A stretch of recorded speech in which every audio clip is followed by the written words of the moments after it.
मित्रों, कई बार हमारे पास कमेंट के माध्यम से बहुत पहले से कई बार लोगों ने कहा है, अब की बार फिलहाल में भी ये कमेंट आया हुआ है, पूछा गया है, कई बार पहले भी पूछा है आप लोगों में से कुछ लोगों ने कि रत्नों की प्राण प्रतिष्ठा कैसे होती है। जैसे कोई व्यक्ति पुखराज पहनता है, कोई मोती पहनता है, कोई माणिक पहनता है, कोई नीलम पहनता है, कोई गोमेद पहनता है, कोई लहसुनिया पहनता है। बहुत सारे नर अपने लाभ के लिए, अपने कल्याण के लिए, अपने भविष्य को उज्जवल रखने के लिए, अपनी आपत्तियों को दूर करने के लिए, ग्रहों की प्रसन्नता के लिए, उस ग्रह को विशेष बल देने के लिए, उस ग्रह में शुभता लाने के लिए लोग रत्नों का और नगों का इस्तेमाल अंगूठी के रूप में करते हैं। बार बार पूछा जाता है कि इनकी प्राण प्रतिष्ठा कैसे होती है। जिस प्रकार से कि आपको नीलम पहनना है, नीलम जो है वो हिंदी का शब्द है, संस्कृत का जो शब्द है वो नीलमणि है। नीलम को नीलमणि कहा जाता है और अंग्रेजी में उसको ब्लू सफायर कहते हैं। तो जब किसी भी रत्न की प्राण प्रतिष्ठा की जाती है, उसके विषय में पूरा तो नहीं बता पाएंगे क्योंकि वो प्रयोग का विषय है कि उसकी प्राण प्रतिष्ठा कैसे की जाती है, वो हम आपको समझाना चाहते हैं छोटे से रूप में, सूक्ष्म में समझा रहे हैं। रूप उसका बहुत बड़ा है। प्रतिष्ठा 7 दिन में या 9 दिन में या 11 दिन में होती है किसी भी रत्न की। 1 घंटे में, 2 घंटे में, 4 घंटे में किसी भी रत्न की प्राण प्रतिष्ठा नहीं हो सकती है। और जब तक किसी भी रत्न की प्राण प्रतिष्ठा नहीं होती है, वो तो उसी प्रकार से है जैसे वो खान में पड़ा हुआ था, वो जमीन के अंदर दबा हुआ था, वो एक पत्थर है। जब तक आपने देखा होगा कि मंदिरों में मूर्तियों की प्राण प्रतिष्ठा होती है, शिव परिवार लोग मंदिर में प्रतिष्ठित कराते हैं तो उसकी प्राण प्रतिष्ठा होती है, उसमें वैदिक विद्वान बुलाए जाते हैं। यदि आपको राम जी के परिवार की प्राण प्रतिष्ठा करानी है तो वो विशेषज्ञ जो होते हैं, जो प्राण प्रतिष्ठा करने वाले होते हैं, जैसे कि भी आपने कुछ समय पूर्व पिछले वर्ष आपने देखा था कि भगवान श्री राम के मंदिर की प्राण प्रतिष्ठा, भगवान श्री राम की प्राण प्रतिष्ठा हुई थी। तो इसी प्रकार से प्राण प्रतिष्ठा रत्नों की भी होती है। अगर जिस रत्न की, जो भी रत्न आपने नीलम खरीद लिया, चाहे वो 10 लाख का खरीद लिया, चाहे 5 लाख का खरीद लिया, चाहे 50 लाख का खरीद लिया, चाहे आपने डायमंड खरीद लिया है, चाहे आपने पन्ना खरीद लिया है, चाहे आपने माणिक्य खरीद लिया है, जब तक उसकी प्राण प्रतिष्ठा नहीं होगी तब तक वो केवल पत्थर है, महंगा पत्थर है, आपकी उंगली में शोभा देगा, इसके अलावा वो कुछ नहीं कर सकता है। इसीलिए हमारे ऋषियों ने प्राण प्रतिष्ठा का विधान बनाया है। प्राण प्रतिष्ठा में जैसे कि आप नीलम पहनना चाहते हैं तो जो नीलमणि में और शनिदेव की प्राण प्रतिष्ठा की जाएगी। शनिदेव की जब प्राण किसी भी देवता की, क्यों शनिदेव भी देवता हैं, सूर्य भी देवता हैं, चंद्र भी देवता हैं, बृहस्पति भी देवता हैं, ये सभी देवता हैं। ये केवल ग्रह नहीं है, ये देवता हैं।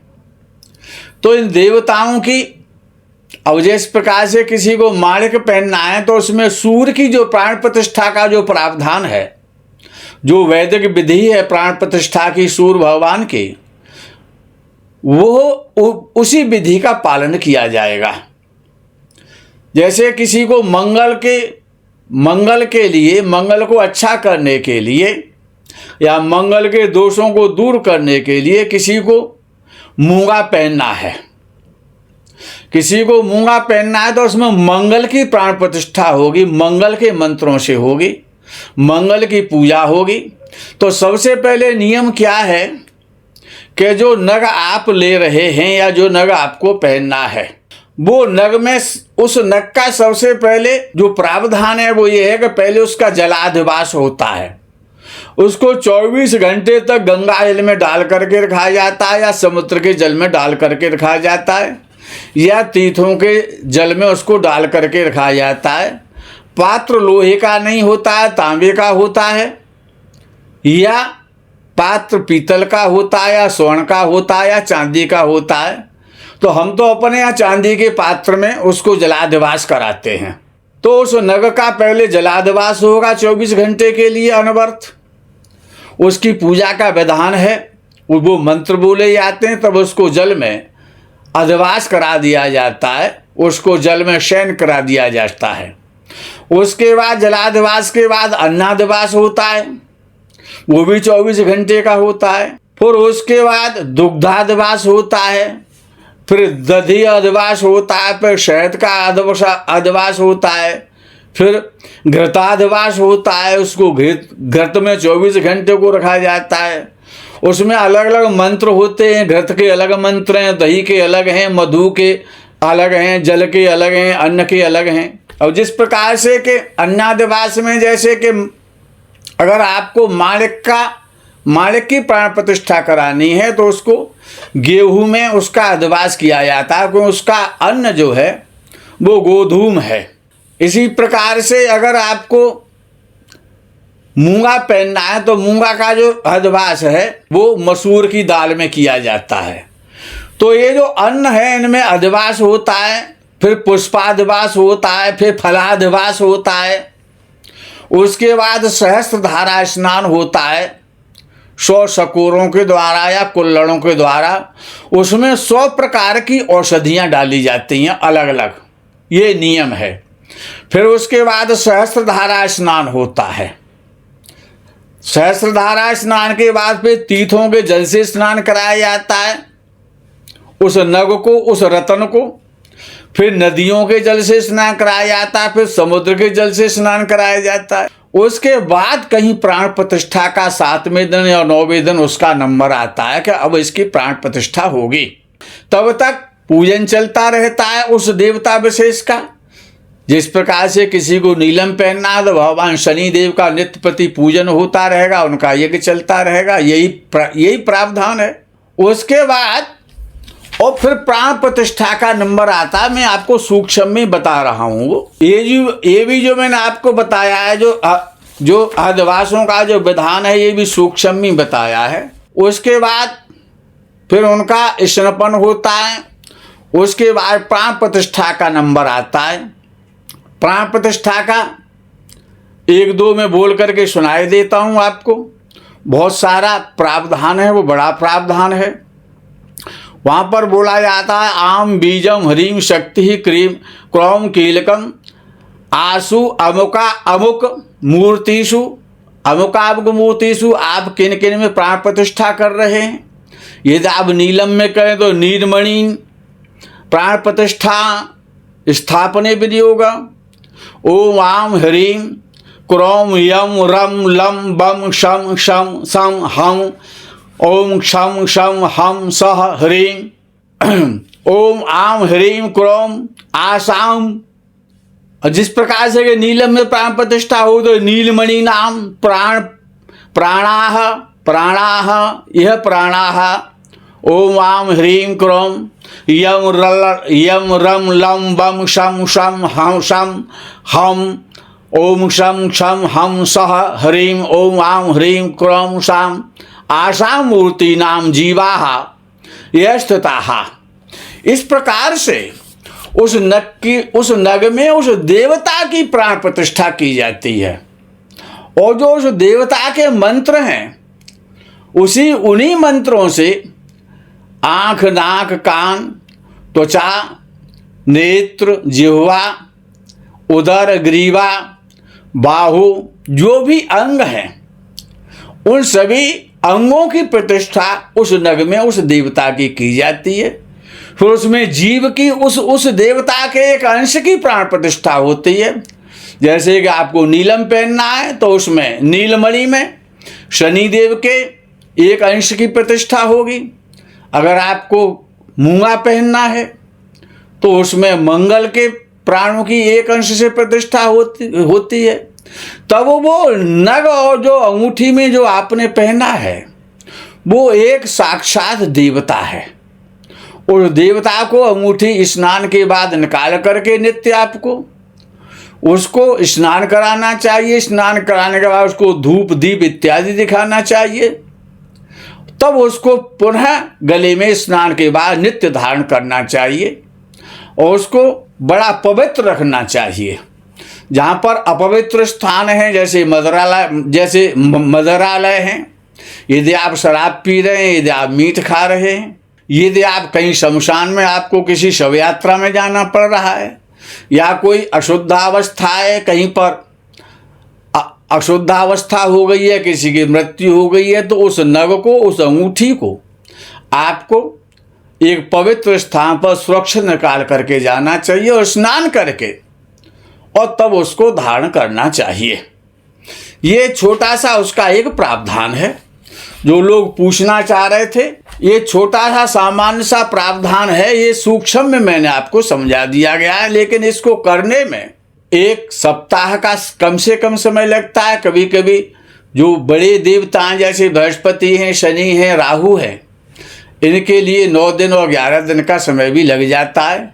तब वो अंगूठी और नग आपको लाभकारी होते हैं, वो अपना पूरा कार्य करते हैं। जो लोग ऐसा नहीं करते, 10,000, 50,000, लाख, 2 लाख खरीद करके बढ़िया सुंदर से अंगूठी बनवा करके अपनी उंगली में पहन लेते हैं, उसका लाभ इसीलिए नहीं मिलता है कि उसकी आपने प्राण प्रतिष्ठा नहीं कराई है। दूसरी बात है कि प्राय लोग पूछा करते हैं कि रुद्राक्ष कैसे पहनना चाहिए। रुद्राक्ष कैसे पहनना चाहिए, पहले तो ये समझ लेना चाहिए कि जो रुद्राक्ष में जो मुख होते हैं, जैसे कि एक मुखी रुद्राक्ष होता है, द्विमुखी रुद्राक्ष होता है, त्रिमुखी रुद्राक्ष होता है, चतुर्मुखी रुद्राक्ष होता है, पंचमुखी रुद्राक्ष होता है और 21 मुखी तक रुद्राक्ष होते हैं। ये हमको याद, 21 मुखी रुद्राक्ष तक होता है। 21 मुखी रुद्राक्ष अंतिम रुद्राक्ष विद्वानों ने माना है। और जिस प्रकार से किसी को 11 मुखी रुद्राक्ष पहनना है तो वो लक्ष्मी को देने वाला रुद्राक्ष है 11 मुखी रुद्राक्ष। वो 11 उसमें जो धाराएं बनी हुई जिनको आप मुख कहते हैं, वो 11 मुखी रुद्राक्ष का पहले तो हमको ये पता होना चाहिए, बताने वाले को पता होना चाहिए ये रुद्राक्ष कहाँ पर क्या काम करेगा। वो लक्ष्मी रुद्राक्ष है जो 11 मुखी रुद्राक्ष होता है। जैसे 13 मुखी रुद्राक्ष होता है तो वो धर्म रुद्राक्ष है। जो 13 मुखी रुद्राक्ष है वो जो धर्म पर चलते हैं, जो धार्मिक होना चाहते हैं, उनको 13 मुखी रुद्राक्ष पहनना चाहिए। और जैसे किसी को सूर्य के लिए कोई रुद्राक्ष पहनना है तो वो 1 मुखी और 10 मुखी रुद्राक्ष पहन सकता है। 2 मुखी रुद्राक्ष जो वो चंद्र का रुद्राक्ष है। 4 मुखी रुद्राक्ष वो राहु का रुद्राक्ष है। 5 मुखी जो रुद्राक्ष है वो बुध के लिए है। तो इसी प्रकार से अलग अलग जो मुखी हैं, ये जिनको आप मुख कहते हैं, जो रुद्राक्ष पे जो धाराएं बनी रहती हैं, लेकिन केवल रुद्राक्ष खरीद करके 100 रुपये का या 500 रुपये का या 5,000 रुपये का आपने रुद्राक्ष खरीद लिया और उसको धागे में डाल करके या माला में डाल करके गले में पहन लिया तो केवल एक शोभा की वस्तु है, इसके अलावा वो कुछ नहीं है।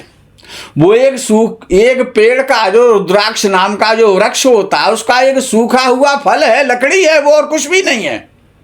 जब तक आप उसकी प्राण प्रतिष्ठा नहीं कराएंगे, उसकी प्राण प्रतिष्ठा होना बहुत आवश्यक है। जैसे आपको 11 मुखी रुद्राक्ष पहनना है या आपको 17 मुखी रुद्राक्ष पहनना है, आपको 21 मुखी रुद्राक्ष पहनना है, ये तीनों रुद्राक्ष जो लक्ष्मी को देने वाले हैं, इनसे लक्ष्मी की वृद्धि होती है, व्यापार में वृद्धि होती है। और जिस प्रकार से आपको 9 मुखी रुद्राक्ष पहनना है तो वो ब्रह्म रुद्राक्ष है। 8 मुखी रुद्राक्ष वो विष्णु रुद्राक्ष है। 2 मुखी रुद्राक्ष जो है वो 3 मुखी जो रुद्राक्ष है, 2 मुखी नहीं, 3 मुखी जो रुद्राक्ष है वो शिव रुद्राक्ष है। तो इन रुद्राक्षों का अलग अलग मतलब है। इस प्रकार से खरीद करके पहन लिया आपने अपने गले की शोभा बना ली कि हमने रुद्राक्ष पहन लिया, ये बहुत ये काम करेगा, वो काम करेगा, वो कुछ भी नहीं करता है। रुद्राक्षों में कमी नहीं है, लेकिन पहनने वालों में बताने वालों की कमियां हैं कि पहले उस रुद्राक्ष की प्राण प्रतिष्ठा कराइए। जब तक आप उसकी प्राण प्रतिष्ठा नहीं कराएंगे, अब आपको लक्ष्मी रुद्राक्ष पहनना है तो उसमें लक्ष्मी जी के मंत्रों के द्वारा पहले उसका प्राण प्रतिष्ठा का कार्यक्रम कराइए ना, उसको पहले प्राण प्रतिष्ठित कीजिए। जब तक लक्ष्मी देवी का उसमें वास नहीं होगा, शिव रुद्राक्ष में शिव जी का वास नहीं होगा, और वो मंत्रों के द्वारा होता है जो भी विधि बनाई गई है। जिस प्रकार से किसी को लक्ष्मी नारायण रुद्राक्ष भी होता है, जैसे शिव पार्वती रुद्राक्ष होता है, ऐसे लक्ष्मी नारायण रुद्राक्ष होता है। तो इस प्रकार के जो रुद्राक्ष हैं, वो रुद्राक्ष बहुत अच्छा अपना काम करता है, लेकिन जब तक आप उसकी प्राण प्रतिष्ठा और देवता विशेष की नहीं कराएंगे उसमें, और उसमें कोई लंबा चौड़ा लाखों रुपए का खर्चा नहीं होता है, वो सामान्य खर्चे पर होता है। जो भी ब्राह्मण उसकी प्राण प्रतिष्ठा करते हैं, उसकी प्राण प्रतिष्ठा का अलग जो है विधि है जो ऋषियों ने लिखी है। तो रुद्राक्ष को यदि हम पहनना चाहते हैं, रुद्राक्ष से तमाम प्रकार की अला बला तमाम प्रकार की आपत्तियां विपत्तियां दूर होती हैं, सुखों को देने वाला है, निरोगता देने वाला है, सभी प्रकार के कष्टों को हरने वाला है। लेकिन किस ग्रह के लिए कौन सा रुद्राक्ष पहनना है, किस देवता की प्रसन्नता के लिए कौन सा रुद्राक्ष पहनना है, ये भी आपको ध्यान रखना चाहिए। और केवल दुकान से खरीद के रुद्राक्ष पहनने से वो काम नहीं करता, वो तो एक पेड़ की सूखी हुई एक लकड़ी है, एक फल है, इसके अलावा वो कुछ नहीं है। जब तक उसकी जिस प्रकार से मंदिरों में प्राण प्रतिष्ठा की जाती है, मूर्तियों की, नगों की, रत्नों की, अंगूठी में पहनने के लिए प्राण प्रतिष्ठा की जाती है, उसी प्रकार से हम सबको रुद्राक्ष की पहले प्राण प्रतिष्ठा करनी चाहिए।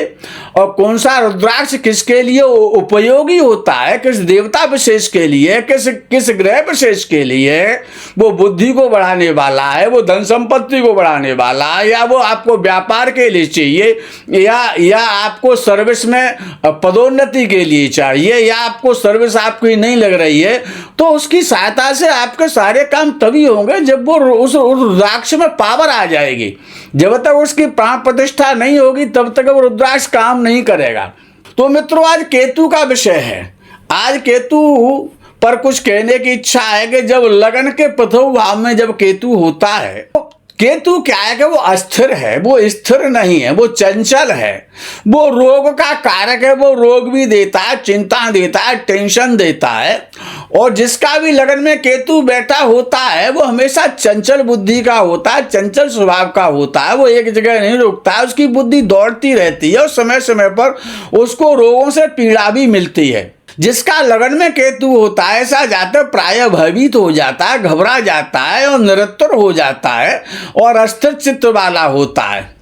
उसे स्त्री से और पुत्र से काफ़ी परेशानियां जीवन में आती हैं।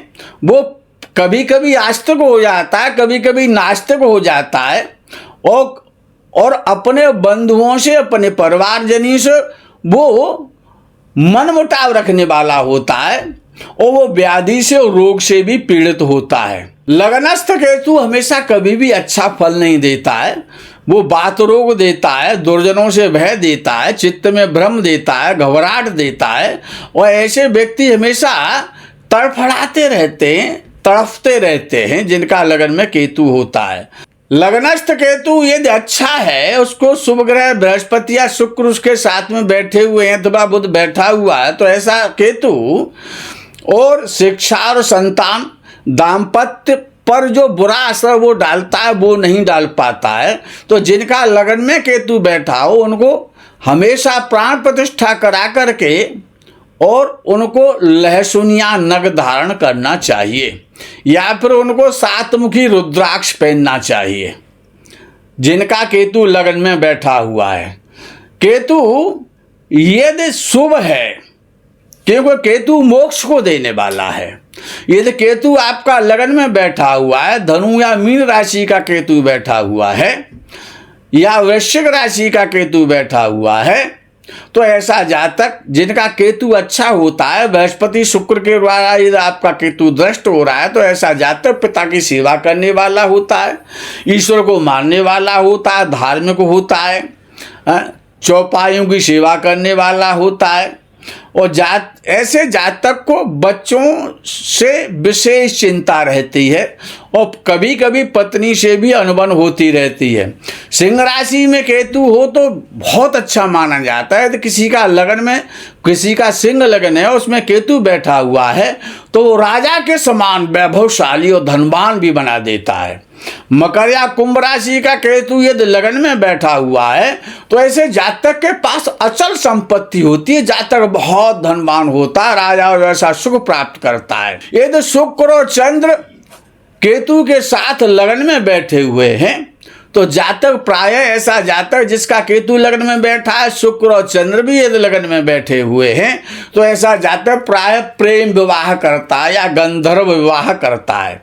जीवन में अनेक बाधाओं को भी वो झेलता है, लेकिन अकेले चंद्र के साथ केतु यदि लगन में किसी का बैठा हुआ है तो ऐसा जातक जीव निकाल करके बात करने वाला होता है। और वृश्चिक राशि का केतु यदि किसी का लगन में बैठा है तो ऐसा जातक, वृश्चिक राशि का केतु बहुत अच्छा माना है विद्वानों ने, क्योंकि वो उच्च राशि का हो जाता है। तो जिनका लगन में जिनका भी वृश्चिक लगन है, जिनका केतु लगन में बैठा है वृश्चिक लगन में, तो ऐसे जातक के पास बहुत सारा धन होता है, पुत्र संतान सुख देने वाली होती है। और ऐसा जातक बड़ा दानी होता है, दयालु होता है, कृपालु होता है और धनवान होता है। ऐसा जातक हमेशा वैभवशाली होता है, बहुत सारी संपत्ति, बहुत सारा वैभव उसके पास होता है। जिसका वृश्चिक राशि का लगन हो और उसमें केतु बैठा हुआ हो लगन में, और यदि बृहस्पति की शुभ दृष्टि यदि लगन पर चलेगी यानी केतु पर चलेगी, वृश्चिक लगन पर जबकि बृहस्पति की दृष्टि जाती है तो ऐसा जातक आध्यात्मिक होता है, आध्यात्म के रास्ते पर उसका रुझान होता है, उसकी रुचि होती है, धर्म में रुचि होती है, धार्मिक होता है, ज्ञानी होता है और वो परोपकारी होता है। ऐसा जातक हमेशा ईश्वर को प्राप्त करने वाला होता है और ईश्वर प्रायण होता है। मित्रों, आज के प्रकरण में यही विराम करते हैं, आगे के प्रकरण का आप इंतजार करें। तब तक के लिए हर हर महादेव, बम बम भोले नमः शिवाय। जय गौ माता की।